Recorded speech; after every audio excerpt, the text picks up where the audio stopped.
Hello दोस्तों, आपका स्वागत है हमारे श्री आईएएस चैनल पर। एक ऐसा प्लेटफॉर्म जहां आप निःशुल्क रूप से यूपीएससी, स्टेट पीएससी एवं अदर एग्ज़ाम्स की तैयारी कर सकते हैं। मैं शरद यादव आपकी सफलता में सटीक रणनीति के साथ एक मार्गदर्शक की भूमिका निभाने का प्रयास करूंगा। इसी क्रम में मैं एक नया इनिशिएटिव कोर्स लेकर आया हूं। आइए हम इसके बारे में आगे जानते हैं। सामान्य अध्ययन के तहत हम सबसे पहले अर्थव्यवस्था का अध्ययन करेंगे। वर्तमान कोरोना जनित संकट में सबसे अधिक हालत ख़राब हुई है अर्थव्यवस्था की, तो हम लोग सबसे पहले अर्थव्यवस्था के माध्यम से हम आगे बढ़ेंगे। आइए हम समझते हैं इसमें क्या क्या हम रणनीति और क्या क्या पहलुओं को तैयार करेंगे और कैसे हम आगे बढ़ेंगे। सबसे पहले हम इसके सिलेबस पर चर्चा कर लेते हैं। जो मैंने कुछ बनाए हैं सिलेबस, आइए आप लोगों से शेयर करते हैं। जैसा कि आप लोग देख सकते हैं यहाँ पे कि मैंने लगभग 18 टॉपिक को कवर किया है इसमें, कि जो हम लोग 18 टॉपिक पढ़ेंगे जहाँ से मैक्सिमम क्वेश्चन आने के चांसेस रहते हैं। और हर साल पुराने पिछले आप 10 से 12 साल के पेपर यूपीएससी के देख सकते हैं, आईएएस पीसीएस के, स्टेट पीसीएस के, और आप साथ ही साथ एसएससी और बैंकिंग के भी क्वेश्चन देख सकते हैं, जहाँ पे आपको इन्हीं टॉपिक से लगातार आपको सिलेबस के अंतर्गत क्वेश्चन देखने को मिलेंगे। एक दो टॉपिक हैं जो छूट गए हैं, मैं इन 18 टॉपिक को कंप्लीट करने के बाद उनको भी इसी सीरीज में कंप्लीट कर दूंगा। चलिए आइए हम लोग पहले देखते हैं मूलभूत अवधारणाएं। किसी भी विषय को पढ़ने से पहले उसकी शब्दावलियों को जान लेना ज़रूरी होता है, टर्मिनोलॉजी को जान लेना ज़रूरी होता है। इसलिए पहले हम मूलभूत अवधारणाओं को समझेंगे। फिर दूसरे नंबर पे हम देखते हैं इसमें वित्तीय व्यवस्था, जैसा आप देख रहे हैं सेकंड टॉपिक मैंने रखा है, जिसमें हम आरबीआई, सेबी, इरडा, पीएफआरडीए और भी ऐसी कई संस्थाएं हैं जो हमारी वित्तीय व्यवस्था को सुचारू रूप से चलाने में सहयोग देती हैं। तीसरे टॉपिक पे अगर हम देखें मुद्रा एंड बैंकिंग, अर्थात मनी और बैंकिंग, रुपया कहाँ से आता है, कैसे क्या होता है, कैसे बैंकिंग प्रणाली से हमें रुपया गरीबों तक पहुँचता है, लोन कैसे मिलता है, ये सारी चीज़ें हम इसमें देखेंगे। कैसे हम पैसे को जमा करते हैं, तमाम पहलुओं को हम देखेंगे। चौथे सिलेबस में आप देख सकते हैं कि हमने फाइनेंशियल इंक्लूजन रखा है, कि जो गरीब या वंचित लोग होते हैं उनको मुख्य धाराओं में किस तरह से जोड़ा जाए, उनको भी बैंकिंग सेक्टर से, या यूँ कहें कि बैंकिंग सेवाओं से जोड़ा जा सके, इसके बारे में हम बात करेंगे। फिर एक अगला टॉपिक है मुद्रास्फीति, जो लगातार हम लोग देख रहे हैं कि आज कोरोना जनित संकट में पूरे विश्व में मंदी जैसा एक माहौल सा छाया हुआ है।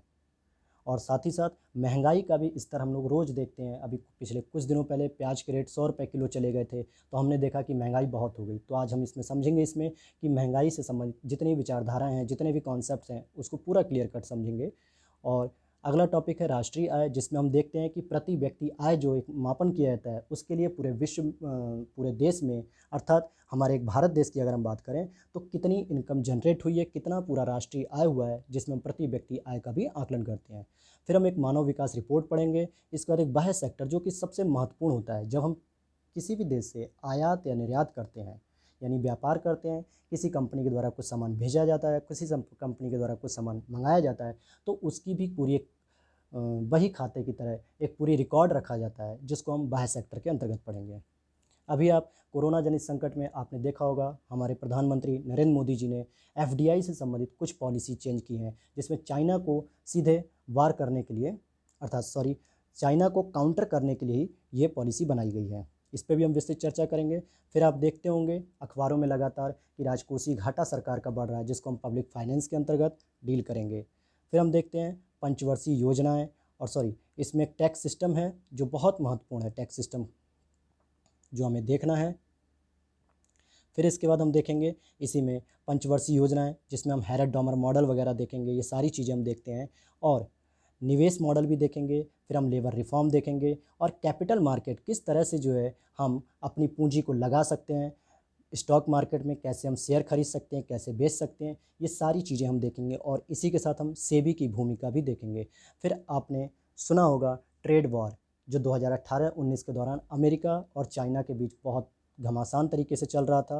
तो उसमें हम देखते हैं ट्रेड वॉर में संरक्षणवाद की पॉलिसीज़ होती हैं, प्रशुल्क की पॉलिसीज़ होती हैं, इन सारी चीज़ों पे हम चर्चा करेंगे।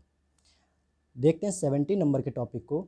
तो जो देख रहे हैं आप कि अंतर्राष्ट्रीय वित्तीय संस्थाएं, जिसमें हम लोग World Bank, IMF, WTO, ADB bank, BRICS bank, इस तरीके के तमाम बैंकों को हम देखेंगे, जो पूरे विश्व में एक सहयोग के रूप में कार्य करती हैं। फिर लास्ट में हमारे पढ़ने के बाद एक मैंने सोचा है कि हर हफ्ते में एक कोई दिन डिसाइड कर लेंगे, या संडे ही रख लेंगे, जितना भी हमने 6 दिन का टॉपिक पढ़ा होगा उस पर हम कुछ प्रश्न लगाएंगे। देखिए, पढ़ना ज़्यादा ज़रूरी नहीं होता, मुझे लगता है उससे ज़्यादा ज़रूरी होता है उस पर रिवीज़न करना। आपने 10 दिन लगातार कोई भी चीज़ पढ़ी, लेकिन अगर आपने उसको 11 दिन या 12वें दिन पे रिवीजन नहीं किया तो वो सारा का सारा दिमाग से निकल जाता है। और रिवीजन करने का सबसे बेहतर तरीका है कि आप प्रश्नों के माध्यम से अपनी समझ को, अपने कॉन्सेप्ट्स को चेक करिए। इसी सीरीज में मैंने रखा है कि सप्ताह में एक दिन जो है कि हम लोग डिसाइड करके टेस्ट पेपर करेंगे। सामान्यतः तो वो संडे का दिन रहेगा, लेकिन अगर आपके सुझाव आते हैं कि किसी एक पर्टिकुलर दिन और एक समय को डिसाइड किया जाएगा तो हम ज़रूर उस पर विचार करेंगे। तो ये एक हमने खाका बना रखा है और रणनीतिक रूप से अगर हम देखें तो इसमें हमारा क्या रहेगा कि मूल अवधारणाएं जो होती हैं, बेसिक फैक्ट्स होते हैं, जो टर्मिनोलॉजी के साथ साथ जो की पॉइंट्स होते हैं उन पे हमारा ज़्यादा फोकस रहेगा और साथ ही साथ कुछ फैक्ट भी हम लोग ध्यान रखेंगे। देखिए, इकोनॉमिक देखा जाए तो पूरी तरीके से फैक्ट का ही पूरा खेल है, लेकिन हमें फैक्ट में ज़्यादा उलझना नहीं है क्योंकि डेटा जो है कि पॉइंट से लेके हर चीज़ में होता है, पॉइंट में भी होता है। तो ज़्यादा डेटा जो इम्पॉर्टेंट होगा उस पे हम लोग ज़रूर विचार करेंगे, उस पे हम लोग ज़रूर डिस्कशन करेंगे, लेकिन जो महत्वपूर्ण डेटा नहीं होगा उस पे हम लोग ज़्यादा ध्यान नहीं देंगे। सामान्यतः पेपर में, पिछले पेपरों में आप देखेंगे, कई सालों के पेपर में आप पाएंगे, अगर आप अध्ययन करेंगे पेपरों का तो आप देखेंगे कि कॉन्सेप्ट से ज़्यादा क्वेश्चन आए हुए हैं। जैसे आरबीआई की कार्यप्रणाली से पूछ लिया जाता है, जमा और निकासी से संबंधित कुछ क्वेश्चन पूछ लिए जाते हैं कि आप पैसे को जमा करते समय क्या करते हैं क्या नहीं, ये सारी चीज़ें। वहीं सेबी की कार्यप्रणाली से पूछ लिया जाता है, स्टॉक एक्सचेंज में कैसे आप सिक्योरिटी को लेन देन करते हैं, या फाइनेंशियल इंक्लूजन क्या होते हैं। इस तरीके के बहुत ही रेयर होता है जब कुछ क्वेश्चन आपके आंकड़ों से संबंधित आ जाते हैं, उसमें हम आर्थिक समीक्षा की बात करेंगे। आई होप, मैं उम्मीद करता हूँ कि आपको ये वीडियो समझ आई होगी और ये वीडियो अच्छी लगी होगी। अगर वीडियो अच्छी लगी हो तो प्लीज़ वीडियो को लाइक करें और चैनल को सब्सक्राइब कर दें, और आप भी अपने अधिक से अधिक दोस्तों में शेयर करें और उनको भी इस चैनल से जुड़ने का कहें, जिससे उनको भी मौका मिले पढ़ाई का। धन्यवाद।